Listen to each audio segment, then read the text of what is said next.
Hi friends, আমি অপর্ণা আবার চলে এসেছি আমার চ্যানেলে একটা নতুন ভিডিও নিয়ে। আজকে আমরা চলে যাচ্ছি লোকনাথ বাবার আশ্রমে চাকলাতে। তো দেখতেই পাচ্ছেন অলরেডি আমরা চলে এসেছি বারাসাত বাস স্ট্যান্ডের এখানে। ওখান থেকে আমরা একটা গাড়ি বুক করে নিয়েছিলাম, নিয়ে আমরা চাকলা মন্দিরে চলে যাই।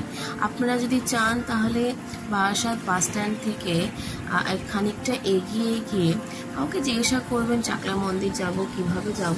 ওখানে দেখবেন ম্যাজিক ভ্যান আছে, ম্যাজিক ভ্যানেও আপনারা উঠে ওখান থেকে চাকলা মন্দিরে আসতে পারেন। তো ওখানে ম্যাজিক ভ্যানে হচ্ছে পার হেড 35 টাকা করে ভাড়া। আর ম্যাজিক ভ্যানে আপনাদের সময় লাগবে প্রায় 1.5 ঘন্টার মতো। আর মাঝখানে কিন্তু ম্যাজিক ভ্যান একটু দাঁড়ায়। যারা ট্রেনে করে আসতে চাইছেন তারা শিয়ালদা থেকে হাবড়া লোকাল ধরে গুমা স্টেশনে নেমে ওখান থেকেও এখানে আসতে পারেন। গুমা স্টেশনে বাইরে চাকলা যাওয়ার অনেক টোটো অটো পেয়ে যাবেন, ওখান থেকে টোটো অটো রিজার্ভ করেও এখানে আসতে পারেন।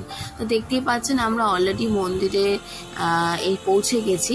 তো আমরা মন্দিরে ঢোকার আগেই আমরা দুপুরবেলা 1:30টার সময় ভোগ প্রসাদ খাওয়ার কুপনটা কেটে নিচ্ছি। তো আমরা রাজভোগের কুপন কেটেছি। রাজভোগ 80 টাকা করে আর খিচুড়ি ভোগ হচ্ছে 40 টাকা করে। বললাম ঢুকেই আগে ভোগ গ্রহণের টিকিটটা কেটে নিতে, বিকজ প্রচণ্ড ভিড় হয়। সেই কারণে পুজো দেওয়ার পর দেখবেন প্রচণ্ড লাইন হয়ে গেছে। আর পাশেই হচ্ছে জুতো রাখার কাউন্টার, এখানেও আপনারা জুতো রাখতে পারেন। জুতো রাখতে 3 টাকা করে নিয়েছে পার জোড়া। আর যেখান থেকে আপনারা ফুল কিনবেন সেখানেও জুতো রাখতে পারেন, সেখানে কোনো চার্জ নেবে না। মানে যেখান থেকে ফুল বা ডালি কিনবেন ওখানেও জুতো রাখতে পারেন, বাট আমি এখানে জুতো রেখেছিলাম 3 টাকা করে। আর আপনি যখন আসবেন বা মন্দিরের কাছাকাছি যখন পৌঁছে যাবেন দেখবেন আপনার গাড়ি ফলো করে করে অনেকেই বাইক নিয়ে আসছে। ওরা হচ্ছে দোকানদার যারা পুজো দেওয়ার জন্য পুজোর ডালি বিক্রি করে। আমি মিষ্টি পুজো দেওয়ার জন্য বাড়ি থেকেই নিয়ে এসেছিলাম, তাই আর এখান থেকে সেরকম মিষ্টি কিনিনি, শুধুমাত্র ফুলের মালাটা কিনেছিলাম আর কিছু মিছরি আর নকুলদানার প্যাকেট কিনেছিলাম। তো এই ডালিটা নিয়েছে আপনার 51 রুপিস। এর সাথে ধূপকাঠি মোমবাতিও দেয়, বাট ধূপকাঠি মোমবাতিও আমি বাড়ি থেকে কিনে এনেছিলাম।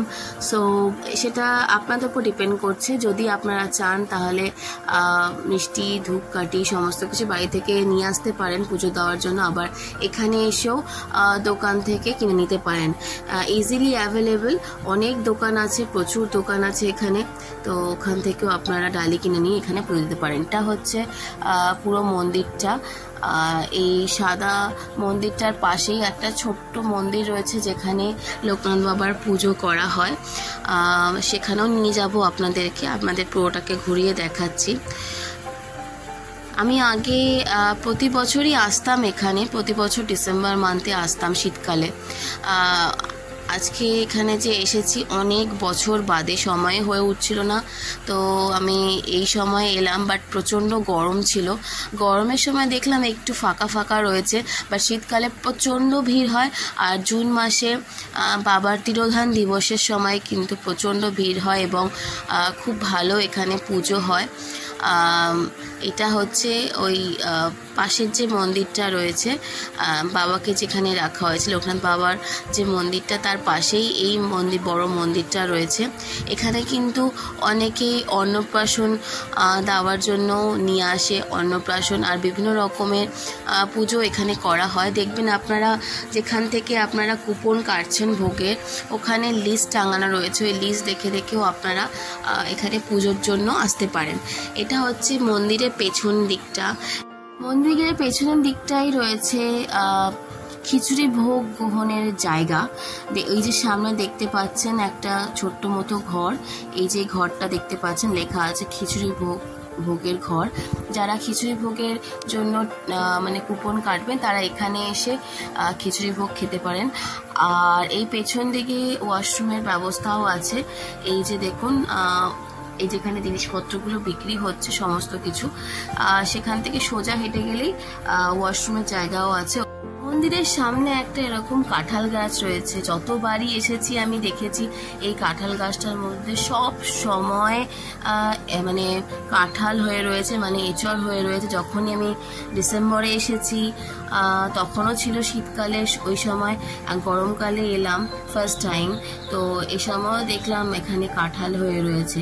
মানে খুব সুন্দরভাবে গাছগুলোকে যত্ন করা হয়। এবার আমরা যেখানে লোকনাথ বাবার পুজো করা হয় তার পাশে যে হোয়াইট কালারের যে মন্দিরটা রয়েছে সেই মন্দিরের ওপরটা আপনাদের ঘুরিয়ে দেখাবো। এই মন্দিরের ওপরে আপনারা এসে অনেকটাই খালি জায়গা রয়েছে, ওখানে এসে বসতে পারেন, গল্প গুজব করতে পারেন। অনেক সময় কি হয়, অনেক পুজো চলে, অনেক লোকজন নিয়ে অনেকে আসেন পুজো দেওয়ার জন্য, যেমন অন্নপ্রাশন আর আরও বিভিন্ন ধরনের পুজো হয়। তখন অনেকে এখানে পুজো দেওয়ার পর এখানে এসে বসে থাকেন। আর এখানে কিছু ঘর রয়েছে, ঠাকুরের ঘর রয়েছে, যেরকম রাধাকৃষ্ণ, জগন্নাথ দেবের আর একটা গণেশ ঠাকুরের ঘর রয়েছে। এখানেও পুজো হয়।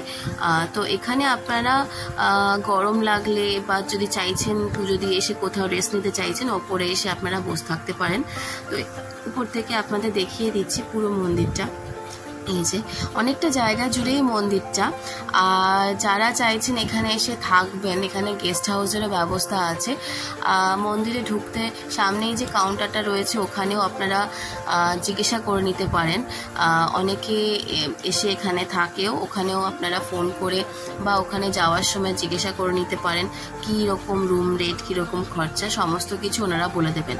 আর এই যে দেখতে পাচ্ছেন লোহার ব্যারিকেড করা রয়েছে, এখানে যখন প্রচণ্ড ভিড় হয় পুজো, যেরকম জুন মাসে বাবার লোকনাথ বাবার তিরোধান দিবসে পুজো আছে, প্রচণ্ড ভিড় হয় সেই সময়। আর শীতকালেও প্রচণ্ড ভিড় হয় এখানে। তো সেই সময় এখান দিয়ে ভোগ গ্রহণের জন্য এখানে লাইন করা হয়, লাইন দিয়ে ওপরে উঠে রাজভোগ ঘরে যেতে হয়, সে তার জন্যে এই লাইনটা করা হয়েছে। এবার দেখতে পাচ্ছেন আমরা মেইন মন্দিরে ঢুকে গেছি, যেখানে লোকনাথ বাবার পুজো করা হচ্ছে। তো আমরা এখানে আলাদাভাবে পুজো দিয়েছি। এখানে আলাদাভাবে পুজো দেওয়ার জন্য 100 টাকা করে পার হেড। এই যেখানে লোকনাথ বাবার পুজো হচ্ছে সেই ঘরটা পুরোটাই কাঁচ দিয়ে ঘেরা এবং এসি রয়েছে। তো আপনারা চাইলেও ওখানে বসে আপনারা আলাদাভাবে পুজো দিতে পারেন। এছাড়াও বাইরে অনেকে দেখতে পাচ্ছেন সবাই একসাথে মিলে পুজো দিচ্ছে, ওরকমভাবেও আপনারা পুজো দিতে পারেন। সামনেই দেখতে পাচ্ছেন একটা মেশিন রয়েছে, এই যে ঘন্টা ঝুলছে, একটা ঢোলের মতো একটা জিনিস রয়েছে, ওটা হচ্ছে অটোমেটিকলি ঢোলটা বাজে যখন পুজো হয়। প্লাগ গুঁজিয়ে দিলেই ওই ঢোলটা বাজে অটোমেটিকলি, কাউকে বাজাতে হয় না। খুব সুন্দর সিস্টেম রয়েছে এখানে। দেখতেই পাচ্ছেন পুজো দেওয়ার পর 1:30টার সময় আমরা ভোগ গ্রহণ কেন্দ্রে চলে এসেছি। একদম 1:30টা থেকে ভোগ দেওয়া হয়। বাবাকে ভোগ দেওয়ার পরেই মানে 12:30 বাবাকে ভোগ দেওয়া হয়, তারপরেই 1:30টার সময় ভোগ দেওয়া শুরু হয়ে যায়। এখানে রাজভোগের মধ্যে ছিল, প্রথমে দেওয়া হয়েছিল খিচুড়ি, তারপরে কুমড়োর একটা তরকারি, তার সাথে ছিল পোলাও ছিল, আর সয়াবিনের তরকারি ছিল, পায়েস ছিল, চাটনি ছিল, পাঁপড় ছিল। তো আমার খিচুড়ি আর কুমড়োর তরকারিটা সত্যি খুব ভালো লেগেছে এই ভোগটা। তো ভোগ খাওয়ার পর আমরা একটু ওয়েট করে একটু রেস্ট নিয়ে আমরা বেরিয়ে পড়ি, বিকজ আমাদের অনেকটা দূরই যেতে হবে। তো দেখতেই পাচ্ছেন আমরা মন্দির থেকে বেরিয়ে গেছি, এবার বাড়ির দিকে রওনা দিচ্ছি।